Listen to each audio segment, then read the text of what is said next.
My name is Jacqueline Craddieth, and I will be giving a presentation on grievance discussion case number 2 on the full consideration of seniority and ability from John Budd's Labor Relations Striking a Balance. Next slide, please.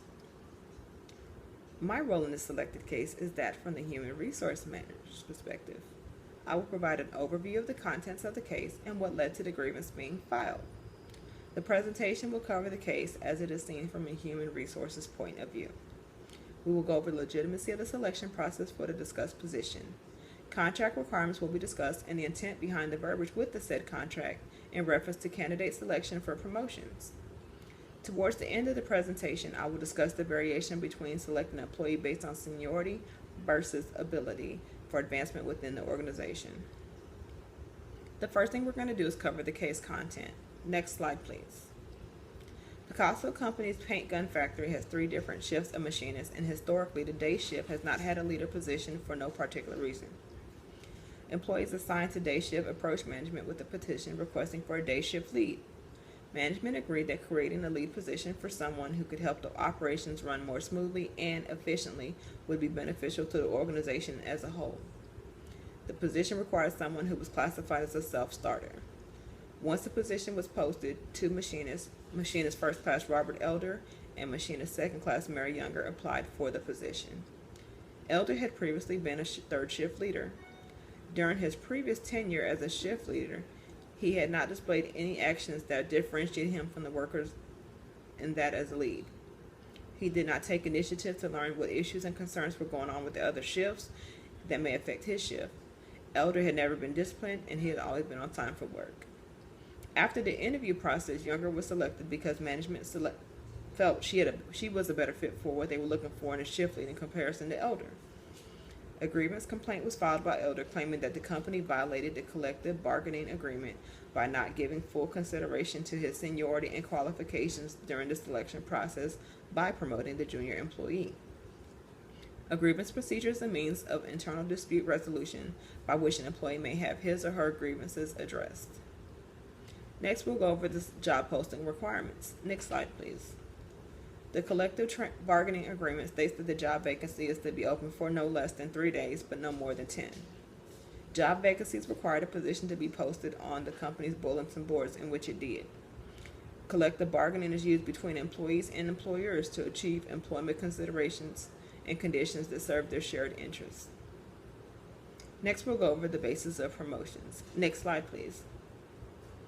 The basis of promotions are based on seniority, ability, and qualifications. If Machinist Second Class Younger had been a probationary employee, she would not have been eligible to put in for the promotion. Younger was identified as being the best candidate for the job based on management's assessment during the interview process and her previous work experience. A union might require that the most senior workers be promoted to desirable positions before workers with less seniority, regardless of their job performance. In the collective bargaining agreement for this particular company, it is not mandated to utilize seniority as the primary deciding factor when promoting personnel. The next slide will cover the human resources manager position. Most human resource managers have a dual role: to protect the company's interests and to strengthen the employer-employee relationship. They are relied upon to make sure that the company is operating in accordance with published guidelines and procedures. The company selected the preferred candidate within a collective bargaining agreement. The selected candidate was fully eligible for the prescribed position, despite previous practices in reference to seniority. Previous practices of selecting a senior candidate were not mandated, nor had they been disputed. Next slide, please.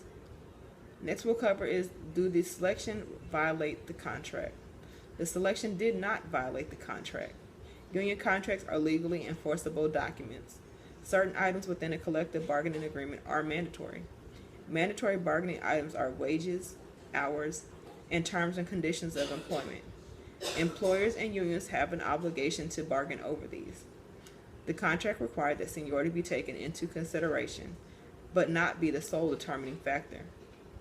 In this instance, you have 2 qualifying candidates. The senior candidate had previously served in a leadership position in which management had not been impressed. Next, we'll go over the management rights. Next section, please. Or next slide. Management is allotted to fill positions for promotion from internal candidates based on the job criteria within the job description. The collective bargaining agreement simply states who is eligible to apply and the overall minimum criteria that will be used during the selection process.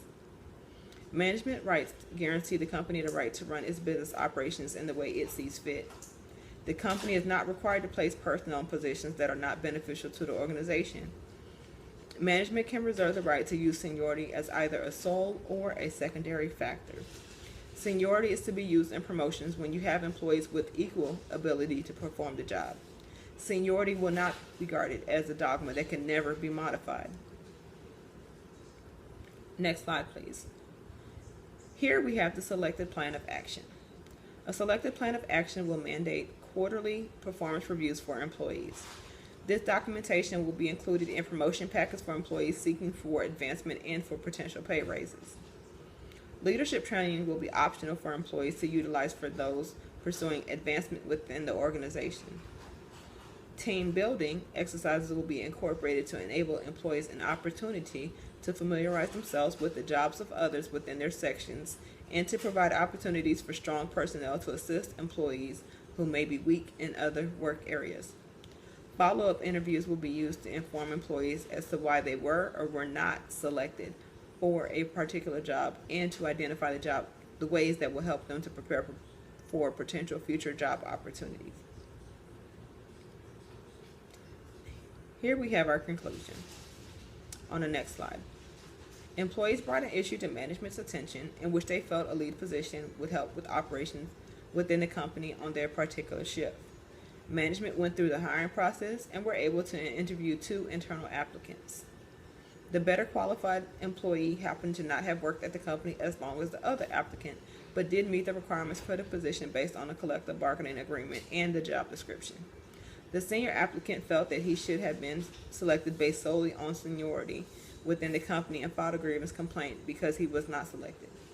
Human resources and other management personnel will need to address their employee review performance measures to identify personnel who do the bare minimum in comparison to those who excel within the organization. This will help to provide historical documentation to substantiate personnel selected for advancement and future promotion opportunities. And at this point in time, this concludes my presentation. Have a blessed day.